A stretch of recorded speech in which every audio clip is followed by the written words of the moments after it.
नमस्कार। नमस्कार। अब यो हजुरको यो जुन यो फल छ नि यसमा यो कालो कालो देखिएको चाहिँ के हो यो कालो कालो? सुटिमल भन्छ सर यसको नाम चाहिँ। के सुटिमल? के हो, रोग हो कि किरा हो? रोग हो। अनि यो लाग्दाखेरि केही उपचार गर्नु भएको छ कि? केही गर्नु भएको छैन है?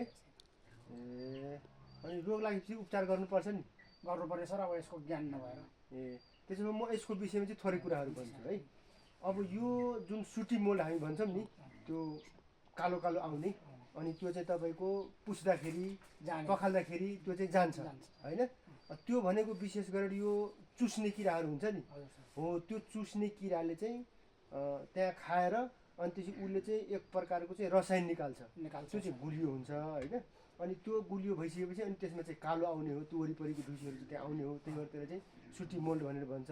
तर यसको चाहिँ उपचारको लागि त्यो रोगलाई उपचार नगरिकन यसले चाहिँ किरालाई चाहिँ उपचार गर्नु पऱ्यो कि, किरा भगाउनु पऱ्यो अथवा किरा मार्नु पऱ्यो। त्यसको लागि उपाय के छ? अब यसको लागि चाहिँ विभिन्न उपायहरू छन् होइन? अब पहिलो कुरो चाहिँ तपाईँको बगैँचा सरसफाइ नै भयो, बगैँचा सफा राख्नु पऱ्यो होइन? त्यस पछाडि चाहिँ तपाईँको हाम्रो चाहिँ एकदम कम चाहिँ हानि गर्ने विषादी होइन, जस्तै कि निममा आधारित विषादीहरू, निम अयल भनेर भन्छ, निम तेलहरू होइन, त्यो विषादी हाल्दा पनि यो सुरुमा चाहिँ लाग्ने बेलामा चाहिँ जान्छ होइन? यदि चाहिँ तपाईँको अर्को चाहिँ तपाईँको प्राङ्गारिक हिसाबले त्यसलाई चाहिँ उपचार गर्ने हो भने हाम्रो चाहिँ यो मिनरल अयल भनेर भन्छ होइन? त्यो मिनरल अयल बजारमा चाहिँ पाउँछ, त्यो किनेर ल्याएर त्यो पनि तपाईँले प्रयोग गर्नुहुन्छ, प्रयोग गर्न सक्नुहुन्छ होइन?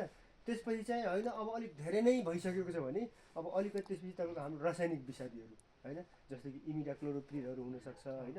हो त्यो विषादीहरू चाहिँ तपाईँहरूले चाहिँ प्रयोग गर्नु हो भने यो चाहिँ तपाईँको जुन हामी स्केल किरा भन्छौँ, कत्ले किरा, अनि त्यसपछि लाही भयो, अनि त्यसपछि मिलीबग भयो, व्हाइट फ्लाई भयो होइन?